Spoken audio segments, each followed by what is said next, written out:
Hi guys, இன்னைக்கு நம்ம பார்க்க போகிறது ரீசெண்டாக ரிலீஸ் ஆன German web series murder mindfulness. இது ஒரு டார்க் காமெடி சீரியஸ். இந்த சீரியஸ் மொத்தமாகவே 8 எபிசோட் தான். ஸோ சீக்கிரமாக ஒரே வீடியோவில் பார்த்து முடிச்சிடலாம். வெல்கம் டு ஸ்பார்டன்ஸ் அண்ட் இது உங்கள் ஜிகே. நம்ம ஹீரோ ஜான் இந்த நாள் வரைக்கும் எந்த ஒரு வயலண்ட்டான விஷயங்களும் செஞ்சதில்லை. ஸ்கூலில் போய் சண்டை போட்டதில்லை, சரக்கு அடிச்சுட்டு கலாட்டா பண்ணதில்லை. ஏன் ஒரு எறும்பு, இந்த குறுக்கால போதை நத்தை, இதை கூட அவன் கொல்ல விரும்பலை. அப்படியே அவனோட வாய்ஸ் ஓவரில் ஒரு வண்டியை தள்ளிக்கிட்டு வந்துட்டு இருக்கான். எதையோ தூக்கி அந்த கரும்பு அரைக்கிற மிஷின் மாதிரி ஒன்று இருக்கா, அதுக்குள்ளே தூக்கி போட்டுட்டு இருக்கான். என்னன்னு போய் பார்த்தா அது மனுஷனோட காலு. ஏதோ கரும்பு அரைக்கிற மாதிரி அந்த மிஷினில் இந்த காலை தூக்கி உள்ளே போடுறான். அப்படியே ரத்தம்லாம் செதறி அடிக்குது. பேரை போடுறானுங்க. இந்த கதையோட ஓப்பனிங்லேயே நம்மளை கொஞ்சம் மிரட்டி விட்டானுங்க. ஒரு சில நாட்கள் முன்னாடி அப்படின்னு கதை மூவ் ஆகுது. இந்த ஜான் இருக்கானே, ஜான் ஒரு லாயர். அவங்களோட கட்சிக்காரங்க குற்றவாளியே இருந்தாலும் அவங்களுக்கு பெயில் மூவ் பண்ணி வெளியே கொண்டு வந்துடுவான். இப்போ கூட ஒருத்தன் நகைக்கடையில் காசு கொடுத்து பொருளை வாங்குறதுக்கு பதிலாக கன்னை காட்டி பொருளை வாங்க பார்த்துருக்கான். போலீஸ்காரன் தலையிலே தட்டி உள்ளே போட்டிருக்கானுங்க. அதுக்கு தான் சார் பெயில் கேட்குறாரு. சார் அவர் திருடலாம் போல, அவரோட லவருக்கு தான் ரிங்கு வாங்க போயிருந்தாரு. அப்படியே ரேட்டு பேசும்போது அப்படியே தகராறு ஆயிடுச்சு. அது இல்லாமல் இவருக்கு இந்த மாதிரி கிரைம்லாம் பண்ணி பழக்கம் கிடையாது, இது அவரோட ஃபர்ஸ்ட் கிரைமு. இது மாதிரி அவர் கோபப்பட்டதுக்கு அவரே வந்தார் அப்படின்னு சொல்லி அவன் மாச சம்பளக்காரன் வேற ஒரு $3000 கட்ட சொல்கிறேன் சார், அவனுக்கு பெயில் மட்டும் கொடுத்துருங்க அப்படின்னு ஜட்ஜு கிட்ட அனுதாபமாக பேசி எப்படியோ பெயில் வாங்கிடுறான். இந்த மலை மாடு மாதிரி போறானே, இவன் பேர் முராத். இவனும் ஒரு ட்ரக் டீலர் தான். அங்கே அப்படியே கட் பண்ணா ஜானோட பொண்ணுக்கு அன்னைக்கு தான் பர்த்டே. இவன் இங்கே வரேன்னு சொல்லியிருக்கான். வழக்கம் போல லேட்டாக போயிருக்கான். அதுக்குள்ள அவன் குழந்தை தூங்கிடுச்சு. இதனால அவனுக்கும் அவன் ஒய்ஃபுக்கும் கொஞ்சம் தகராறு ஆகுது, கொஞ்சம் சண்டை ஆகுது. அப்புறம் அப்படியே அவன் கொஞ்சம் அட்ஜஸ்ட் பண்ணி பேசிட்டு அதுக்கப்புறம் நீ எப்போ பார்த்தா லேட்டாக வர, எங்களுக்கு டைம் ஸ்பெண்ட் பண்ணதில்ல, ஒழுங்கா நீ போய் ஒரு சைக்காலஜிஸ்ட் டாக்டரை பாரு, அப்போதான் உனக்கு அதோட மகத்துவம் உனக்கு புரியும், ஒரு அப்பனா எப்படி இருக்கணுன்றது தெரியும்னு கிளாஸ் எடுக்க ஆரம்பிச்சிட்டா. அடுத்த நாள் அவன் ஆஃபீஸ்க்கு போகிறான். அதாவது லா ஃபார்ம். அவன் அந்த இடத்துல ஒர்க் பண்ணிட்டு இருக்கான். அங்கே போகிறான். இங்கே ரிசப்ஷன் லிஸ்ட்டில் ஒரு கிளவி. இவனை எப்போ பார்த்தாலும் வெறுப்பேற்றிட்டே இருப்பா. பார், உனக்கு அப்புறம் வந்தவன் அவன் பெரிய போஸ்டிங் போயிட்டான், அவன் இப்படி ஆயிட்டான் அப்படின்னு இவனை ஒம்பளுத்துக்கிட்டே இருப்பா. அதெல்லாம் அவன் கண்டுக்காமல் உள்ளே போயிட்டு உள்ளே ஒரு புக்கை ரெஃபர் பண்ணா. பார்த்தா அந்த சைக்காட்ரிஸ்ட் டாக்டர் பேர் போட்டிருந்தது. சரி, எதுக்கு இங்கே உட்காந்து டைம் வேஸ்ட் பண்ணுவானே, நம்ம அவரே போய் மீட் பண்ணுவோன்னு சொல்லிட்டு அவர்கிட்ட ஒரு 11 மணிக்கு அப்பாயின்மெண்ட் வாங்கிட்டு போகிறான். அந்த சைக்காட்ரிஸ்ட் டாக்டர் பார்க்க போகிறதுக்கும் சார்வால் 20 நிமிஷம் லேட்டாக தான் போகிறாரு. இத்தனைக்கும் கதுக்கு முன்னாடி நின்றுக்கிட்டு 3 நிமிஷம் காலிங் பெல் அமுத்தலாமா வேணாமான்னு யோசிச்சுட்டு இருக்கிறான். கரெக்டாக வெளியில கிளம்பலாம் அப்படின்னு நினைக்கும் போது கரெக்டாக கதவை திறக்கிறாரு அந்த சைக்காட்ரிஸ்ட் டாக்டர். சார், நான் கொஞ்சம் லேட்டாக வந்துட்டேன், இந்த செஷனை கொஞ்சம் ஃபாஸ்ட்டாக நீங்கள் பண்ணீங்கன்னா கொஞ்சம் ரொம்ப நல்லா இருக்கும் அப்படின்னு ஜான் கேட்டான். நீ வேகமாக ஓடுறதால ரோடு ஒன்றும் சின்னதாகிடாது. கரெக்டு தான் டாக்டர், ஆனால் போகிற இடத்துக்கு நம்ம சீக்கிரமாக போகலாம்ல. அதெல்லாம் கரெக்டு தான் தம்பி, இன்னைக்கு நீ வேஸ்ட் பண்ணது 20 நிமிஷம் டைம் உன்னோடது இல்லை, என்னோடது. அப்படியே கொஞ்ச நேரம் பேசிட்டு அப்படியே அவங்க க்ரீன் டீ சாப்பிட்டுட்டு இருந்தாங்க. அப்போ உன்னை கஷ்டப்படுத்துகிற 5 விஷயம் நீ சொல்லு அப்படின்னு டாக்டர் கேட்க, எப்பவுமே எனக்கு டயர்டாக இருக்கிற மாதிரியே தெரியுது, ரிலாக்ஸாகவே ஆக முடியல, வேலையிலும் ப்ரெஷர், ஃபேமிலியிலும் ப்ரெஷர், குழந்தைய ஒழுங்காக கூட பார்க்க முடியல, இந்த ட்ரெஸ்ஸில் ரொம்ப கோபம் வருது, என் பொண்டாட்டிக்கு நான் பண்ணுற வேலை பிடிக்கல, வேலையில் நான் பண்ணுற வேலை அவனுங்களுக்கு பிடிக்கல, இப்படியே போய்கிட்டு இருக்கு. நிறுத்து, லிஸ்ட் ரொம்ப பெருசாக போயிட்டு இருக்கு அப்படின்னு டாக்டர் நடுவில் புந்தி நிறுத்த சொல்லிட்டாரு. ஓகே ஜான், 3 நிமிஷம் நீ வெளில நின்றுட்டு இருந்த, அப்போ நீ என்ன யோசிச்சுக்கிட்டு இருந்தேன்? அதுக்கு ஜான் என் ஒய்ஃபை பற்றி நினச்சேன், அதுக்கப்புறம் ஆஃபீஸில் ஒரு கேஸ், என் கிளைண்ட் ஏதோ ஒன்று பேசினா, அதை பற்றி எல்லாத்தையும் உட்காந்து ரீகால் பண்ணி யோசிச்சுக்கிட்டு இருந்தேன் அப்படின்னு வரிசையாக சொல்லிட்டு இருந்தான். அப்போ தான் டாக்டர் நிறுத்தி, இதுதான் உன்னோட பிரச்சனை, நீ எந்த இடத்துல இருக்கிறியோ அதை பத்தி மட்டும் தான் நீ யோசிக்கணும். இப்போ நீ டாக்டர் கிட்ட வந்தா டாக்டரை பற்றி மட்டும் தான் யோசிக்கணும். உன் ஒய்ஃப்ட்ட சண்டை போட்டா நீ ஒய்ஃப்ட்ட மட்டும் சண்டை போடு, உன் குழந்தைய விளையாண்டா குழந்தைய மட்டும் விளையாடு அப்படின்னு உன் மைண்டை நீ கண்ட்ரோல் பண்ணணும். அது எப்படி டாக்டர், என் மைண்ட் யோசிக்கிறத என்னால் கண்ட்ரோல் பண்ண முடியும்? அதெல்லாம் சான்ஸே கிடையாது அப்படின்னு ஜான் சொல்றதுக்கு, அதை எப்படி பண்ணணும் அப்படின்னு சொல்லி கொடுக்க தான் நான் இங்கே இருக்கேன்.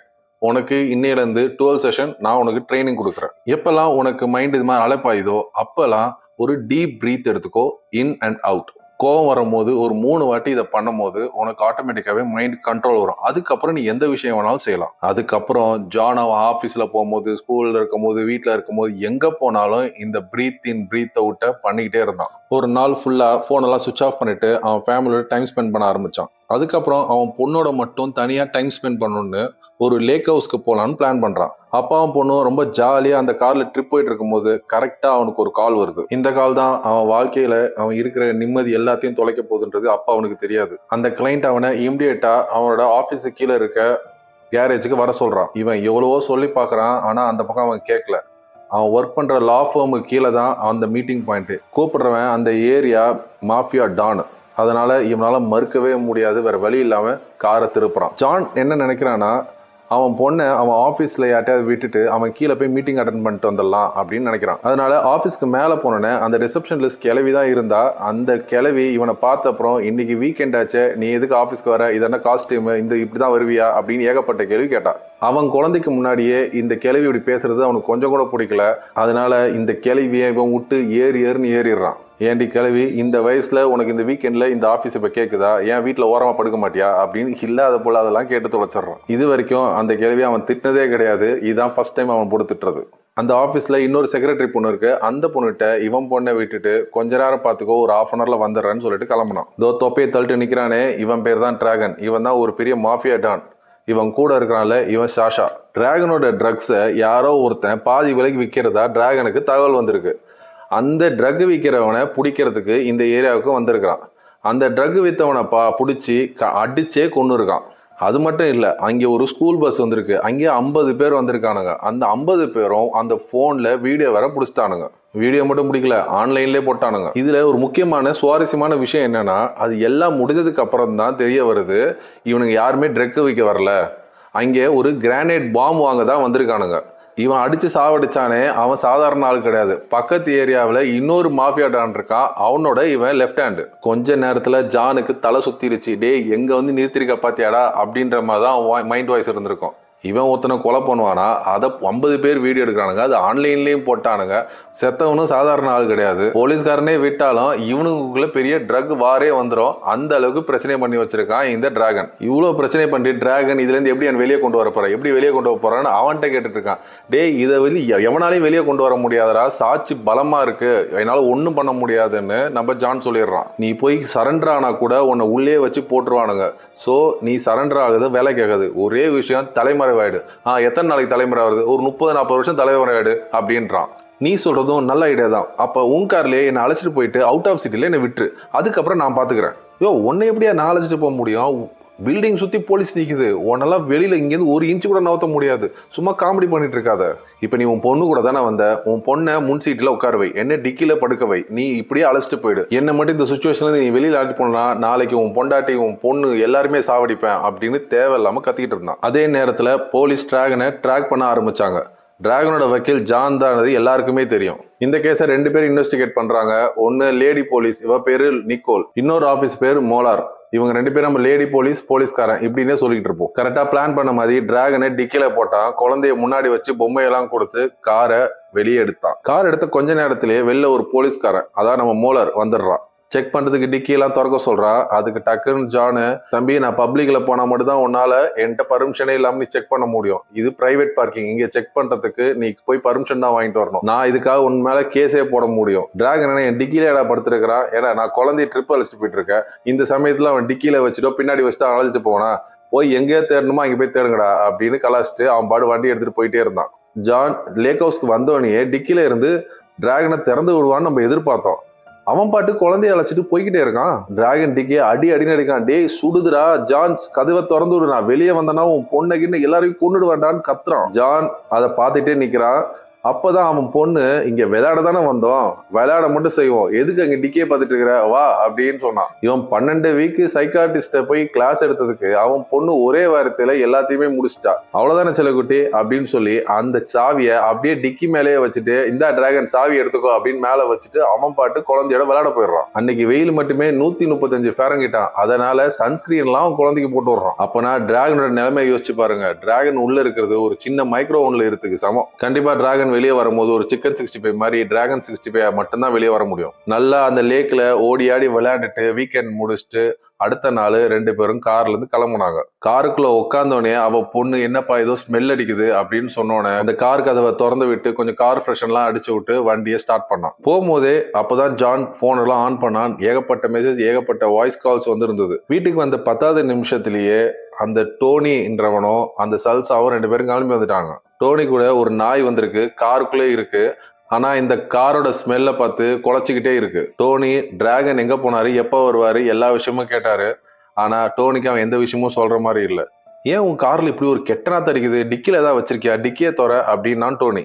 ஓ அதுவா, நாங்க பார்ட்டி பண்ணோம்ல, அப்ப பார்பிக்கு மீட் சிக்கன்ஸ் எல்லாம் வாங்கியிருந்தோம், அது டிக்கி பின்னாடி இருக்குன்னு நினைக்கிறேன், அதுதான் ஸ்மெல் வருது, உனக்கு வேணா எடுத்துட்டு போ அப்படின்னா.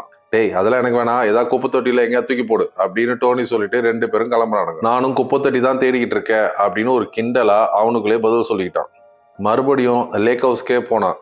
டிக்கியை திறந்து டிராகனை வெளியே எடுத்து போட்டான். அவன் செத்து 1 நாள் ஆயிடுச்சு. நாத்தம் குடலை புடுங்குது. ஜானால அவனால கண்டிப்பா தூக்க முடியல. அதனால கயிறுலாம் கட்டி கீழே இழுத்து போடுறான். சுத்தியும் கவரை கட்டினா. இப்ப அவனை அறுக்கிறதுக்கு கத்தி தேடிட்டு இருந்தான். அதுக்கப்புறம் தான் மரம் வெட்டுற சீசா இருந்ததுல அதை தூக்கிட்டு வந்து நிக்கிறான். எப்படா இதை கட் பண்றது அப்படின்னு யோசிச்சுட்டு இருக்கும் போதுதான் அப்பதான் அவனுக்கு டாக்டர் சொன்னதே ஞாபகம் வந்தது. அதாவது எந்த காரியம் செய்யும் போதும் பெரிய விஷயமா எடுத்து செய்யாத, சின்ன சின்னதா எடுத்து செய்யின்னு சொன்ன கையை தான் வெட்ட போனான். அப்புறம் தான் துண்டு துண்டா வெட்டி அந்த வண்டியில தள்ளிட்டு வந்தான். இதைத்தான் நம்ம ஃபர்ஸ்ட் சீன்ல பார்த்தோம். அந்த டாக்டர் எதுக்கு சொன்னதை இவன் எதுக்கு இம்ப்ளிமெண்ட் பண்ணி வச்சிருக்கான்னு பாருங்க. ஒன்னொன்னா அரைக்கும் போதுதான் அங்க இருக்க தம்பு ஃபிங்கரையும் அவன் மோதிர ஃபிங்கரையும் வெட்டி துண்டா எடுத்து வச்சிடறான். எல்லாம் முடிஞ்சிட்டு ஒரு பீர் ஒன்று அடிச்சுக்கிட்டு இருக்கான். தூரத்துல ஒருத்தன் போட்ல இருந்துட்டு இவனை போட்டோகிராஃப் எடுத்துட்டு இருக்கான். டிராகனோட பேண்ட் ஷர்ட் எல்லாத்தையும் போட்டு எரிச்சு குளிர்காயிறாரு. அப்ப அந்த பெல்ட் பக்கிள் மட்டும் அதுல எரியாம இருக்கு. அதனால அந்த பெல்ட் பக்கிளை தூக்கி அந்த லேக்லயே போடுறான். அதே நேரத்துல லேடி போலீஸ் இந்த போட்டோ எல்லாமே அவளுக்கு போகுது. இவன் வீட்டை தான் நோட்டம் விட்டுட்டு இருக்க மாதிரி எல்லாத்தையுமே அனலைஸ் பண்ணிட்டு இருக்கான். இவன் வெட்டப்பட்ட அந்த 2 விரலையும் தனியா வச்சுட்டு இங்க பீர் அடிச்சிட்டு இருக்க நேரத்துல காக்கா சைடிஸ்க்கு ஒரு விரல தூக்கிட்டு போயிருது. வச்சாம்பர்றா எனக்கு ஆப்பு அப்படின்னு சொல்ற மாதிரி காக்காவை துரத்துட்டு ஓடணும். ஜானுக்கு கார்ல போறதே பிடிக்கல. அதனால ஆபீஸ்க்கு ட்ரெயின்ல போக ஆரம்பிச்சான்.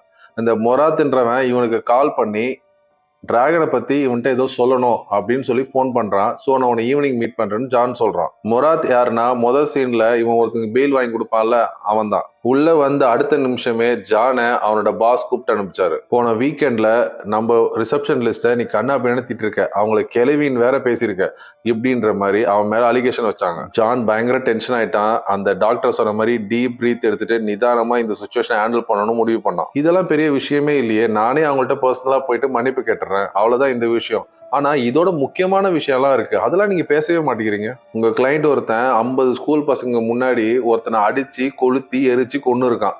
அதை பத்தி உங்களால பேச முடியல, ஆனா இதை பத்தி பேசுறீங்க. அவன் எத்தனை தப்ப பண்ணிட்டு வந்திருக்கான், அவனுக்கு நீங்க எத்தனை பெயில் வாங்கி கொடுத்துருக்கீங்க, அவனுக்கு எத்தனை வரி சலுகைகள் தள்ளுபடி எல்லாம் நீங்க கேஸ்ல வாங்கி கொடுத்துருக்கீங்க தெரியுமா? இந்த ஃபேமே அந்த சைக்கோவோட ட்ரக் மன்ல தான் போயிட்டு இருக்கு. இப்படி ஜான் ஆர்ஷா பேசின உடனே அங்க இருக்க தம்பி உனக்கு வேலை பிடிக்கலாம், நீ வேலையை விட்டு எப்ப வேணா போயிடலாம், நீங்க இதை பத்திலாம் பேசவே கூடாது அப்படின்னு அந்த பார்ட்னர்ல ஒருத்தர் சொல்றான். ஓ நான் வேலையை விட்டு போகணுமா? அப்ப நான் வேலையை விட்டு போனா டிராகன் ரொம்ப வருத்தப்படுவாரு. சப்போஸ் நீங்க வாதாடி அவனுக்கு பெயில் கிடைக்காமையோ இல்ல உள்ள போயிட்டான்னு நினைச்சீங்க, அவன் உங்களுக்கு சும்மா விடுவான்னு நினைக்கிறீங்க? அவன் உள்ள போனதுக்கு காரணம் நீங்க தான்றதை முடிவு பண்ணிடுவான்ல. அது மட்டும் இல்லாம அவன் எல்லா விஷயத்தையும் பிரஸ் கிட்ட சொல்லிடுவான். நான் தான் இங்க நடக்கிற விஷயத்த சொல்ல மாட்டேன்னு அவங்கள்ட்ட அக்ரிமெண்ட் பண்ணிருக்கேன். ஆனா டிராகன் உங்கள்ட்ட இந்த அக்ரிமெண்ட் பண்ணல. இப்பதான் அந்த பாசஸ்க்கு எல்லாருக்குமே புரிஞ்சுது இவன் பக்காவா பிளாக்மெயில் பண்றான்னு. அப்போ உனக்கு என்னதான் வேணும்னு கிளியரா கேளு அப்படின்னு சொன்னான். இந்த பாருங்க, எனக்கு 10 மாசம் சம்பளம் கொடுத்துருங்க, இந்த மாசம் என் கான்ட்ராக்டை கேன்சல் பண்ணிடுங்க. இந்த மாசம் கான்ட்ராக்ட் நான் போனதுக்கு அப்புறம் டிராகன் என்னோட கிளைண்டா மாறிடுவான். அது மட்டும் இல்லாம அவன்கிட்ட ஒரு NDA சைன் பண்ணி வாங்கிக்கலாம். ஸோ உங்களுக்கு வருங்காலத்துல எந்த ஒரு பிரச்சனையும் வராது. கிட்டத்தட்ட எல்லாமே ஒத்துக்கிட்ட மாதிரி தலையாட்டினாங்க. அங்கிருந்து ஜான் கிளம்புனான். ஆபீஸை விட்டு வெளியே போகும்போதே அவன் உள்ள இருக்க டாக்குமெண்ட்ஸ் ஃபைல் எல்லாத்தையுமே USBல டிரான்ஸ்ஃபர் பண்ணிக்கிட்டான். அது மட்டும் இல்லாம டிராகன்கிட்ட 2 பேப்பர்ல சைன் வாங்கி வச்சிருந்தான். அந்த பேப்பரையும் எடுத்து வச்சுக்கிட்டான். அந்த டோனின்றவன் தொடர்ந்து அவனுக்கு கால் அடிச்சுட்டே இருக்கான். ஆனா இவன் போனை எடுக்கவே மாட்டேங்கிறான். அவன் போன் எடுக்காதால சல்சாவை விட்டு அனுப்புறான். ஜான் ட்ரெயின்ல வர்றதை தெரிஞ்சுக்கிட்டு சல்சா ட்ரெயின்ல போய் அவனை பிடிச்சிடுறான். டிராகன் கிட்ட நாங்க இம்மிடியட்டா பேசணும், சில விஷயம் அவர்கிட்ட டிஸ்கஸ் பண்ணணும், இம்மிடியட்டா அவரை கான்டாக்ட் பண்ணு அப்படின்னு சொல்லிட்டு அங்கிருந்து கிளம்பிடுறான். ஜான் டிராகனோட தம் ஃபிங்கரை ஒரு ஜெல்லில போட்டு அதை ஒரு ப்ராஸ்தட்டிக் விரல் மாதிரி பண்ணி வச்சுக்கிறான். ஆக்சுவலா இறந்த உடனே கை ரேகலாம் எதுவுமே தெரியாது. பட் இவனுக்கு என்ன பண்ணிருக்கானுங்கன்னா கை ரேகலை டீன்னு ஒரு ஸ்கிராச் பண்ணி வச்சிருக்கானுங்க. அதை தான் இவங்க கோடு வேர்டா யூஸ் பண்ணிட்டு இருக்கானுங்க. ஜானோட ஒய்ஃப் அவளுக்கு கால் பண்ணி குழந்தை கார்ல ஏதோ விட்டுட்டு வந்துட்டாளா, அந்த குட்டி பொம்மையை கொஞ்சம் வீட்டுக்கு எடுத்துட்டு வா அப்படின்னு சொல்றான். அந்த குட்டி பொம்மை என்ன பேசுறோமோ அது எல்லாத்தையும் ரெக்கார்ட் பண்ணி வச்சுட்டு அதுக்கப்புறம் அமுக்கும் போதெல்லாம் பேசும். அந்த பொம்மையை அவன் கையில வச்சுக்கிட்டு வெட்டித்தனமா அதுகிட்ட பேசிட்டு இருக்கான். நான் தான் உலகத்திலேயே சிறந்த அப்பா, வெட்டித்தனமா பேசின என் கைண்ட நானே வெட்டி ஊறுகாய் போட்டேன் அப்படின்னு சந்தோஷமா இருக்கு அப்படின்னு சிரிச்சுக்கிட்டே சொல்றான். அப்பதான் அவன் முராத்தை இன்னைக்கு ஈவினிங் மீட் பண்றதா சொன்னான். இம்மிடியட்டா கிளம்பி முராட்டை பார்க்க போனான். ஆனா அங்கே போய் பார்த்தா முராட்டை யாரோ பின்னாடி இருந்து துப்பாக்கியால சுட்டு கொண்டு இருக்காங்க. அப்பதான் ஜானுக்கு ஒரு பயம் வந்தது. இவன் சீக்கிரமா வந்திருந்தா இவனையும் போட்டு தள்ளியிருப்பானுங்க. இன்னும் ஜானுக்கு இதெல்லாம் யார் செய்யறாங்க எதுக்கு செய்யறாங்கன்னு தெரியாது. அங்க இருக்க லேடி போலீஸ் டிராகனை உன் அப்பார்ட்மெண்ட்ல ஒழிச்சு வச்சிருந்தா கேள்விப்பட்டேன் அப்படின்னு கிண்டலா கேட்டதுக்கு ஏன் வா வந்து பாரு, அங்கதான் ஒளிஞ்சிருக்கான், வந்து அழைச்சிட்டு போ அப்படின்னா. ஜானுக்கு இப்பதான் ஒரு ஞாபகம் வந்தது, அங்க கட்ட விரல இன்னும் ஃப்ரிட்ஜுக்குள்ள தான் இருக்கு. சரி இமிடியேட்டா அப்பார்ட்மெண்ட் போயிட்டு ஃபர்ஸ்ட் இந்த விரலை ஃபர்ஸ்ட் டிஸ்போஸ் பண்ணணும். அதுக்காக வேக வேகமா அப்பார்ட்மெண்ட்டுக்கு ஓடணும். டிஸ்போஸ் பண்ணலான்னு அந்த விரலை எடுக்கும் போது தான் காலிங் பெல் அடிச்சது. யாருன்னு பார்த்தா டோனி. சரி டக்குன்னு போயிட்டு பாத்ரூம்ல போட்டு ஃப்ளஷ் பண்ணிடலாம் அப்படின்னு நினைச்சான். பட் அதுவும் உள்ள போக மாட்டேங்குது. வேற வழி இல்லாம அது கையில எடுத்து பாக்கெட்ல போட்டுக்கிட்டான். இப்ப டோனி அவன் நாயோட தான் உள்ள வந்தான். அந்த நாய்க்கு மோப்ப சக்தி ஜாஸ்தி, நம்மளுக்கு எப்பவே தெரியும். கரெக்டா அவன் பாக்கெட்ட வந்து மோப்பம் பிடிக்க வருது. நாயை அப்படியே விட்டுட்டு டோனி உள்ள பாத்ரூமுக்கு போக, இங்க இந்த நாய் தொடர்ந்து குலைச்சிக்கிட்டு இருக்க.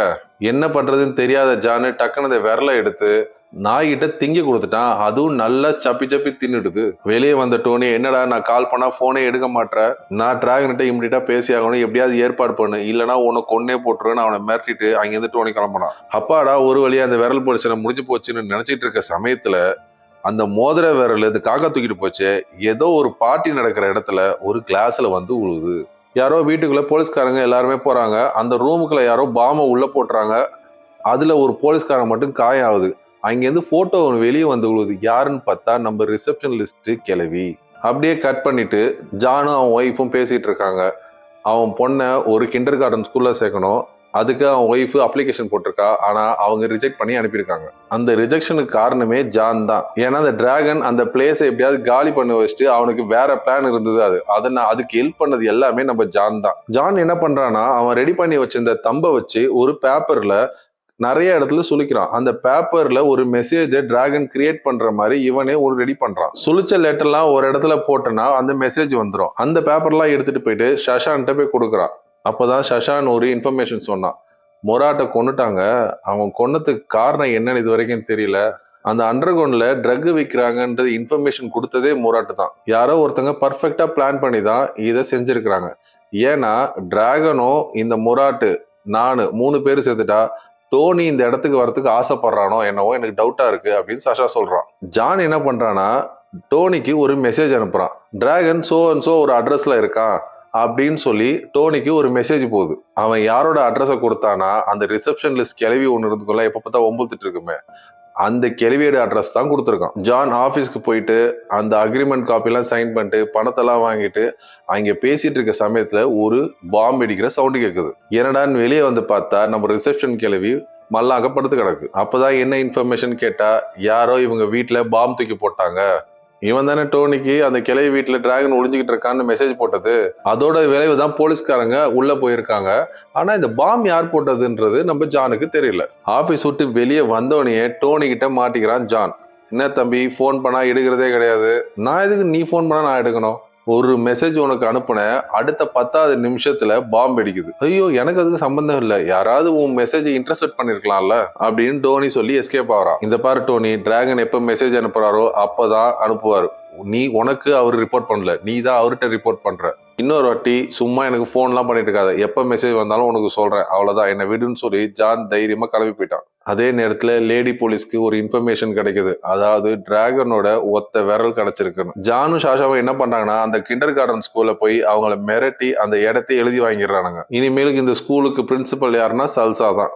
என் பொண்ணுக்காடா சீட்டு தரமாட்டேன்னு சொன்னீங்க, இப்ப எப்படி எழுதி வாங்கணும் பார் அப்படின்னு எப்படியோ எழுதி மிரட்டி வாங்கிட்டான். சல்சாவும் ஜானும் ஸ்கூலை விட்டு வெளியே வந்தனும் யாரோ தலையில முக்காட ஒண்ணு போட்டு அவங்க 2 பேரையும் கடத்திடுறாங்க. இதே நேரத்துல அந்த லேடி போலீஸ் அவனோட பழைய போட்டோலாம் பார்த்துட்டு இந்த மோதிரமும் அந்த விரலும் கரெக்டா மேட்ச் ஆகுதுன்னு சொல்லி இன்வெஸ்டிகேட் பண்ணிட்டு இருக்கா. சல்வாவையும் ஜானியும் கடத்திட்டு வர சொன்னது அந்த இன்னொரு ஏரியா டான் போரிஸ் தான். ஆக்சுவலா டிராகனும் போரிஸும் 2 பேருமே ஃப்ரெண்ட்ஸ். எல்லா கேங்ஸ்டருக்கும் ஒரே கதைன்ற மாதிரி இவங்க 2 பேரும் ஒன்னா வேலை செஞ்சாங்க. ஒரு கட்டத்துல டிராகன் போரிஸோட லவ்வரை கடத்திட்டு போயிட்டு கல்யாணம் பண்ணிடுறான். இதை தெரிஞ்சிட்ட போரிஸ் டிராகனை கொல்லாம அவன் ஓடி போன அந்த பொண்ணை தான் அடிச்சு கொன்னுடுறான். அன்னையில இருந்தே இவங்க 2 பேருமே இரு துருவங்களாக பிரிஞ்சுட்டாங்க. இதுதான் இவங்களோட எக்ஸலண்டான ஸ்டோரி. ஆனா போரிஸ் டிராகன் மாதிரி கிடையாது, ரொம்ப நிதானமா யோசிக்கிற ஆளு. இதை பாரு போரிஸ், உங்கள்கிட்ட சமாதானம் பேசணும் தான் அவர் நினைச்சாரு. ஆனா போலீஸ் துரத்தினதாலதான் டிராகன் தலைமறைவா இருக்காரு. யாரோ உங்களுக்கும் டிராகனுக்கும் சண்டை மூட்டி விடுறதுக்குன்னே இந்த பிளான பண்ணிருக்காங்க. டிராகனோட சரக்கை யாரோ உங்கால் ஒருத்தன் எடுத்து ஆஃப் ரேட்டுக்கு விற்கிறதா அவருக்கு தகவல் வந்தது. அந்த ஃபேக் நியூஸை கேட்டு அங்கே போனதால் தான் இவ்வளவு பிரச்சனை நடந்தது. யாரோ நம்ம 2 கேங்கும் அடிச்சுட்டு சாவணும்னு பிளான் பண்றாங்க. அது யாருன்னு இது வரைக்கும் கண்டுபிடிக்க முடியல. அதை நான் கூடிய சீக்கிரத்துல கண்டுபிடிச்சிருவேன். அதுக்கு போரிஸ், உனக்கு இன்னும் 4 நாள் டைம் தரேன். அதுக்குள்ள எனக்கு அந்த டிராகனும் அந்த துரோகியும் இங்க வந்தாகணும். அந்த துரோகி வரும்போது அவன் வாயில ஆப்பிளை கட்டி அழைச்சிட்டு வாங்க, அவனுக்கு இடுப்புல பாம கட்டி அவனை வெடிச்சு செதற விடுறேன் அப்படின்னு போரிஸ் சொல்றான். அதே நேரத்துல ஜானோட ஒய்ஃப் ரொம்ப சந்தோஷமா இருக்கா. அவன் நினைச்ச ஸ்கூல்ல அந்த குழந்தைக்கு அட்மிஷன் கிடைச்சிருச்சு. அட்மிஷன் கிடைக்காம எப்படி இருக்கும்? அதுக்காக தானே இவன் அந்த கிண்டர் கார்டன் ஸ்கூலே வாங்கினான். அந்த விரல் டிராகனோட தானே அவன் ப்ரூவ் பண்றதுக்கு டிராகனோட டிஎன்ஏ சாம்பிள் வேணும். அது போலீஸ் கிட்ட இல்ல. ஒரு யூகத்தின் அடிப்படையில் மட்டும்தான் டிராகன் செத்துட்டான், அவனோட விரல் தான் இதுன்னு ஒரு முடிவுக்கு வரானுங்க. இந்த விரல் கிடைச்ச ஒரு 500 மீட்டர் 1 கிலோமீட்டர் டிஸ்டன்ஸ்ல தான் அந்த லாயரோட லேக் ஹவுஸ் இருந்தது. எனக்கு தெரிஞ்சு அந்த லேக் ஹவுஸை கொஞ்சம் செக் பண்ணோம்னா ஏதாவது நம்மளுக்கு க்ளூ கிடைக்கும்னு நினைக்கிறேன். இந்த லேடி போலீஸ் சொல்றான். ஜான் கம்பெனியை விட்டு நின்னதால அவனோட காரை சரண்டர் பண்ண வேண்டி இருந்தது. அந்த காரை பிக்கப் பண்றதுக்கு அந்த செக்ரட்டரி வந்தாங்க. அவன் போன்லயே செக்ரட்டரி கிட்ட சாவி கீழே தான் இருக்கு, நீங்க எடுத்து ஓபன் பண்ணிட்டு உங்க வண்டியை எடுத்துட்டு போங்க அப்படின்னு சொல்லிட்டான். ஆனா கொஞ்ச நேரத்திலேயே அந்த காரு பிளாஸ்ட் ஆயிடுச்சு. ஆனா செக்ரட்டரிக்கு ஒன்றும் ஆகல. அந்த கார் வெடிச்சதால நம்ம லேடி போலீஸ் தான் இன்வெஸ்டிகேஷனுக்கு வந்தா. அப்படியே அங்க வந்துட்டு நம்ம ஜானை உள்ள வந்து பார்த்தா அவன் கூலா படுத்து கிடக்குறான். என்னடா உன் கார் கீழே வெடிச்சு கிடக்குது, இங்க கூலா படுத்து கிடக்குற அப்படின்னது. அது என்னோட கார்லாம் இல்ல, அது ஆபீஸ் கார் தானே, ஆபீஸ்காரன் அவன் வருத்தப்படுவான், நான் ஏன் வருத்தப்படணும்னு ஜாலியா படுத்து கிடக்குறான். அந்த விரல் கிடைச்ச மேட்ரை ஜான் கிட்ட சொல்றா. அதனால அந்த லேக் ஹவுஸ் ஃபுல்லா நான் சர்ச் பண்ண போறேன் அப்படின்னு இவன்கிட்ட சொல்லும் போது, இல்ல அது என்னோட லேக் ஹவுஸ் இல்ல, அது டிராகனோட லேக் ஹவுஸ் தான், நீ என்ன வேணா பண்ணிக்கோ அப்படின்னு சொல்லிடுறான். ஜான் சாஷாவுக்கு கால் பண்ணி எனக்கு ஒரு ஆளை பிடிக்கணும் அப்படின்னு சொல்லி ஒரு ஆளை பிடிச்சிட்டு வராங்க. அவனை பிடிச்சிட்டு வந்து தலையில தண்ணியை ஊத்தி எலக்ட்ரிக் ஷாக் வச்சு நிறைய விஷயத்த கேதர் பண்றாங்க. டிராகனையும் சல்சாவையும் அன்னைக்கு போட்டு தள்ளுறது தான் பிளான். அப்ப கரெக்டா அந்த ஸ்கூல் வேன் வந்ததால எங்களால ஒன்றும் பண்ண முடியல. அது மட்டும் இல்லாம இதுக்கு எல்லாத்துக்கும் காரணம் டோனி தான் உண்மையை போட்டு உடைச்சிடறான். அந்த கிளவி வீட்டுல பாம்பை போட்டதும் இவன் தான், இவனோட காரை பிளாஸ்ட் பண்ணதும் இவன் தான். அவனுக்கு ஷாக் வச்சு எல்லா விஷயத்தையும் கறந்துடுறானுங்க. முராட் இந்த விஷயத்த அவன்கிட்ட சொல்ல போறதா எங்களுக்கு தகவல் இருந்தது, அதனாலதான் அவனை கொல்ல வேண்டியதாயிடுச்சு. யார் அந்த தகவல் உனக்கு சொன்னா அப்படின்னும் போதுதான் இன்னொரு பிரேக்கும் சொன்னான். அதாவது டோனியும் அந்த மோலர்னு ஒருத்தர் இருப்பான்ல போலீஸ்காரன், அவங்க 2 பேருக்குமே ஒரு தொடர்பு இருக்கு. இந்த விஷயம் நடந்து முடிஞ்சதுக்கு அப்புறம் ஜான் வெளியே போயிட்டு இருக்கும்போது போரிஸை மீட் பண்ணான்.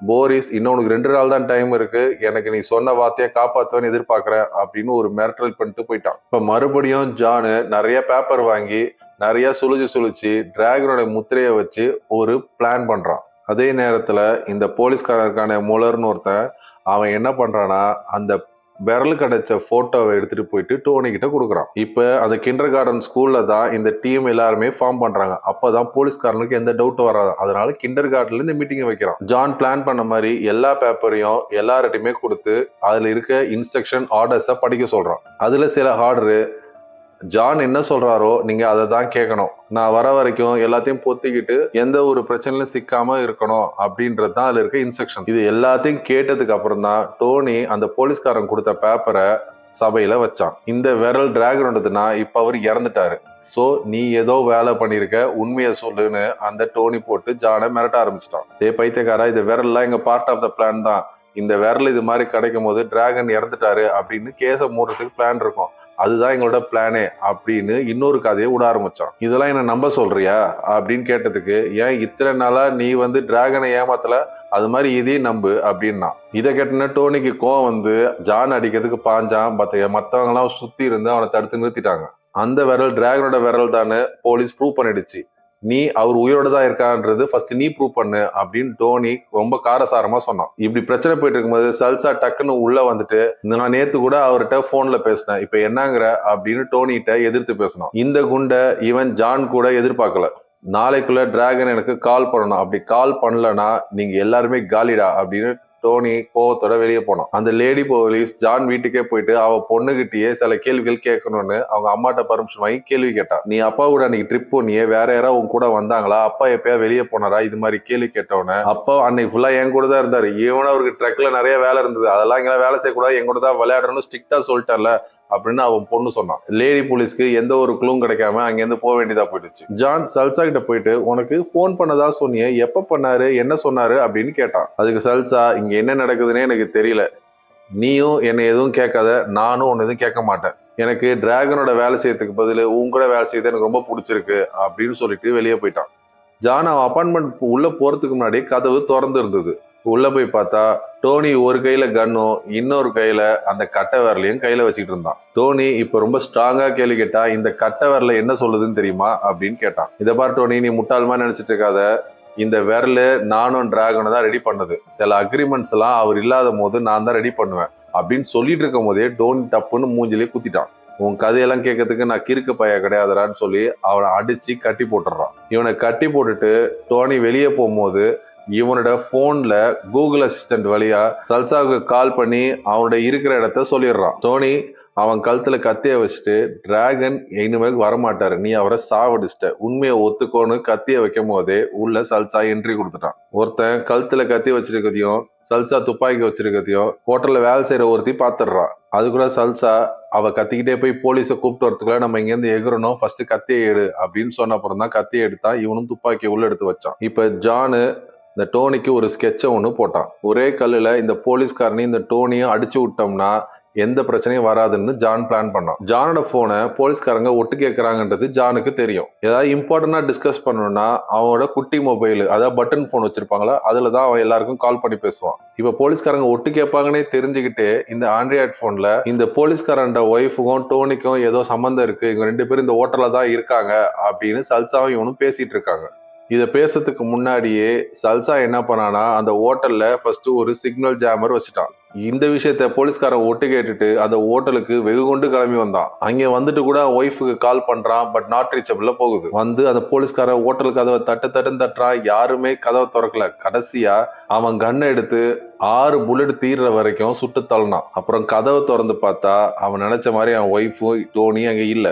இப்ப அந்த போலீஸ்காரங்க நல்லா தெரிஞ்சு போச்சு, நம்மள ட்ராப் பண்ணி புடிச்சிட்டாங்கடான்னு. இந்த விஷயத்த அவங்க ரெக்கார்ட் பண்ண விஷயத்த வெளியில சொன்னாங்கன்னா இவன் வேலைக்கே ஆபத்துன்றது அவனுக்கே தெரியும். சோ சல்சா சொல்றத இவன் கேட்டே ஆகணும், வேற வழியே இல்லை. அந்த போலீஸ்காரன் ஒய்ஃப் அந்த ஹோட்டல்ல தான் ஒரு கான்ஃபரன்ஸ் மீட்டிங் அட்டன் பண்ணிட்டு இருக்கா. அதனாலதான் அவங்க ஜாமர் வச்சாங்க. அப்பதான் அவளால போன் பண்ணி கான்டாக்ட் பண்ண முடியாதுன்னு டோனி கிட்ட ஒரு விஷயத்த சொல்றாங்க. அதாவது நீ பாம்பு போட சொன்னல ஒரு ஆளு, அந்த ஆளை ஜானும் அவங்க டீமும் பிடிச்சி வச்சுட்டானுங்க. இன்னும் 2 மணி நேரத்துல அவன்கிட்ட எல்லா விஷயத்தையும் கறந்துருவாங்கன்னு அவன்கிட்ட சொல்லு. அவன் எங்க இருக்கிறான்ற அட்ரஸையும் அவன்கிட்ட கொடுத்து டோனி கிட்ட சொல்லிடுறாங்க. டோனியும் அந்த அட்ரஸ்க்கு போயிட்டு அந்த பாம்பாய அடிச்சே கொன்னுடுறான். அதை இவனுங்க வீடியோவும் பண்ணி வச்சிடறாங்க. டோனி உள்ள போனதுக்குனவே இவனுங்க கதவை வெளியே லாக் பண்ணிடுறானுங்க. அதே மாதிரி போலீஸ்காரனுக்கு கார்ல அழைச்சிட்டு போயிட்டு அவங்க மாமனார் வீட்டுல இறக்கி விட்டானுங்க. அதாவது இவன் காரை ஒரு ட்ரக்ல ஏத்தி அந்த காரை அந்த மாமனார் வீட்டு பக்கத்துல இறக்கி விட்டுறானுங்க. கையில ஒரு பிராந்தி பாட்டிலும் ஒரு பூக்கோத்தோட மாமனார் வீட்டுக்கு நெருங்கும் போது பட்டுன்னு ஜானோட ஹாலு ஒரு பெரிய கார் வரும்போது அதுக்கு முன்னாடி அந்த போலீஸ்காரனை தள்ளி விட்டு சாவடிச்சிடறானுங்க. அந்த இடிச்ச காரை அந்த வந்த ட்ரக்ல ஏத்தி இவனுங்க சைலண்டா ப்ரூஃபே இல்லாம அங்கிருந்து கிளம்பி வந்துடுறானுங்க. ஜான் போரிஸை போயிட்டு அவன் ஹோட்டல்லே மீட் பண்ணி, நாளைக்கு நான் சொன்ன மாதிரி அவங்க 2 பேரையும் உங்க கண்ணில் காட்டுவேன் அப்படின்னு சொல்லிட்டு அங்கிருந்து போனா, அதுக்கு போரிஸ், நான் கண்டிப்பா டிராகனை பார்க்கணும், ஞாபகம் வச்சுக்கோ, நீங்க கண்டிப்பா டிராகனை பார்ப்பீங்க அப்படின்னு ஜான் ரொம்ப அழுத்தம் திருத்தமா சொல்லிட்டு போனோம். அதே நேரத்துல இந்த லேடி போலீஸும் அந்த லேக்கை தோண்டு ஒரு பெல்ட்டோட பக்கில கண்டுபிடிக்கிறான். அந்த பெல்ட்டோட பக்குல டிராகனோட தானே அவன் பழைய போட்டோவை வச்சும் கண்டுபிடிச்சிடுறான். இந்த விஷயத்த போலீஸ்காரன்ட்ட சொல்லணுன்றதுக்காக இவன் நிறைய வாட்டி கால் பண்றா, பட் அவங்க கால் நாட் ரீச்சபிள தான் போகுது. அவன் தான் பரலோகம் போயிட்டானே, இனிமே அவன் இங்க போன் எடுக்க போறான். ஜான் இப்ப அந்த கிண்டர் கார்டன் மாடி மேலேயே ஒரு ஆபீஸ் செட் பண்ணி தனியா ஃப்ரீலான்சரா லாயர் வேலையை பார்க்க ஆரம்பிச்சிட்டான். அந்த ஆபீஸ்க்கு லேடி போலீஸ் இன்வைட் பண்ணா லேடி போலீஸும் அங்க வந்தாங்க. அவ அந்த பெல்ட்டையும் அந்த விரலையும் பத்தி தான் ஜான்கிட்ட பேசினான். எனக்கு இந்த பெல்ட்டோட பக்குல இந்த லேகா கிடைச்சது, 500 மீட்டர்ல விரல் கிடைச்சிருக்கு, சோ இதுக்கு ஏதோ கனெக்டிவிட்டி இருக்கு அப்படின்னு இந்த லேடி போலீஸ் யோசிக்கிறான். அதுக்கு ஜான், நீ என்ன முட்டாளா, ஒரு இந்த பக்கில் எவ்வளவோ ப்ரொடியூஸ் பண்ணியிருப்பாங்க, இந்த பக்கில் அவனோட தாண்டி கன்ஃபார்ம் பண்ண முடியாது, 2வது அந்த விரல் வச்சுக்கிட்டுலாம் நீ கோர்ட்ல ஒன்றும் பண்ண முடியாது, தேவையில்லாம இந்த கேஸை விட்டுத்தள்ளு, டிராகன் எங்க செத்தா என்ன வாழ்ந்தா உனக்கு என்ன அப்படின்னு சொல்றான். ஏன்னா இவங்க 2 பேருமே ஸ்கூல் ஃப்ரெண்ட்ஸு. அதனாலதான் அப்பையிலேருந்தே அந்த பொம்பளை கொஞ்சம் சாஃப்ட் கார்னரா இருக்கும், இவனுக்கும் அந்த பொண்ணு மேல கொஞ்சம் சாஃப்ட் கார்னரா இருக்கும், அதாவது அந்த லேடி போலீஸ் மேல. தேவையில்லாம இந்த குப்பையை கல்றதை விட்டுட்டு உனக்கு நான் சூப்பர் ஆப்பர்ச்சுனிட்டி ஒன்று தரேன், இந்த ஸ்கூல்ல உன் பொண்ணுக்கு நான் அட்மிஷன் ஒன்று தரேன் அப்படின்னு சொல்லிட்டு அந்த அட்மிஷன் ஃபார்மை அவளுக்கிட்ட கொடுக்குறான். கொஞ்சம் லாஜிக்கா யோசிச்சுப்பாரு, அந்த டிராகனுக்கு எனக்கும் கிட்டத்தட்ட 10 வருஷத்துக்கு மேல பழக்கம் இருக்கு. இப்ப அவரை கொல்றதால எனக்கு எந்த ஒரு லாபமும் கிடையாது, அது உனக்கும் தெரியும். ஸோ கொஞ்சம் லாஜிக்கலா யோசி அப்படின்னு அந்த போலீஸ்காரி ஒரு குழப்பி விடுறான். டோனி அடிச்சு குளோரோஃபார்மை மூஞ்சில வச்சு அவனை அப்படியே வாயில ஒரு ஆப்பிள வச்சு கட்டி விட்டு அழைச்சிட்டு போறானுங்க. போரிஸ் கிட்ட அந்த பாம்பை வீடியோ எடுத்தாங்களா அது எல்லாத்தையும் அவன்கிட்ட போட்டு காட்டுறா. இவங்க 2 பேரும் பிளான் பண்ணது எல்லாத்தையுமே அந்த வீடியோவில் ரெக்கார்ட் பண்ணி வச்சிருந்தது எல்லாத்தையுமே போரிஸ் பார்க்குறான். போரிஸ் சொன்ன மாதிரியே அவனை கூப்பிட்டு இடுப்புல ஃபுல்லா சுத்தி பாம்பை வச்சு விட்டு அந்த கிரானைட் ரிங்ல 2 நூலை கட்டி விட்டு லாங்கா இழுத்துட்டு போயிட்டு யாராவது ஒருத்தர் இழுங்கன்னு சொல்லி 2 பேரும் சேர்ந்து இழுக்கிறானுங்க. இழுத்தோன்னே டம்முன்னு வெடிக்குது. டோனி பீஸா போயிட்டான். இந்த விஷயம் செஞ்சுட்டு இருக்கும் போதே அவங்க தலைக்கு மேல ஒரு ட்ரோன் ஒன்று பறக்குது. உடனே போரிஸோட ஆளுங்க அந்த ட்ரோனை சுடுறானுங்க. அந்த ட்ரோன் உடஞ்சி கீழே விழுவுது. ஆனா அதுல எந்த ஒரு ரெக்கார்டிங் டிவைஸும் இருக்காது. வேற ஏதாவது சர்வர்ல தான் இருக்கும். போலீஸ் எப்ப வேணா இந்த இடத்துக்கு வரும், நம்ம இம்மிடியட்டா இங்க இருந்து கிளம்பணும் அப்படின்னு ஜான் கத்துறான். அப்பதான் ஜான் இன்னொரு ஐடியா கொடுக்குறான். நீங்க இங்க இருக்கிறது சேஃப் கிடையாது, நீங்க டிராகன் இருக்க இடத்துக்கு வந்துருங்க, அப்பதான் உங்களுக்கு சேஃப் அப்படின்னு போரிஸ டிராகன் இருக்க இடத்துக்கு கூட்டு போறான் ஜான். அதாவது கார் டிக்கில இந்த மாமிச மலைய உள்ள உருட்டி விடுறா.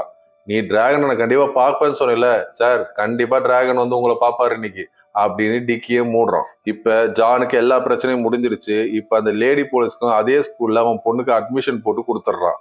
அவளுக்கும் ரொம்ப சந்தோஷமா இருக்கா. ஆனா இந்த லேடி போலீஸ் இன்னும் டிராகன் எங்கேயோ உயிரோட தான் இருக்கான்னு இன்னமும் இன்வெஸ்டிகேட் பண்ணிட்டு தான் இருக்கா. ஜானும் வழக்கம் போல பேப்பர்ல தம் பிரிண்ட்லாம் வச்சிட்டு இருக்கான். இப்ப டி ஒன்னு இருக்கும்ல தம்பு, இப்ப பியும் இருக்கு. அப்ப போரிஸும் கரும்பு மிஷனுக்கு இறையானார் போல. அதே நேரத்துல அந்த லேடி போலீஸ் ஒரு பொம்மையை கையில எடுத்துக்கிட்டு அதை அமைக்க பாக்குறா. அது எந்த பொம்மை தெரியுமா? இந்த ரெக்கார்டிங் பொம்மை. அந்த ரெக்கார்டிங் பொம்மை இவ அமுத்துறா. அதுல ஒரு மெசேஜ் வருது. வெட்டித்தனமா பேசினேன், என் கிளைண்ட்டை வெட்டி ஊர்கா போட்டுட்டேன் அப்படின்னு அந்த பொம்மை சிரிக்குது. இப்படியே அந்த கிளி சிரிச்சிட்டு இருக்கும் போதே இந்த கதை அப்படியே முடியுது. இது ஒரு டார்க் காமெடி படம் தான். நெட்ஃப்ளிக்ஸில் அவைலபிளாக இருக்குது. யார் வேணால் எப்போ வேணாலும் பார்க்கலாம்.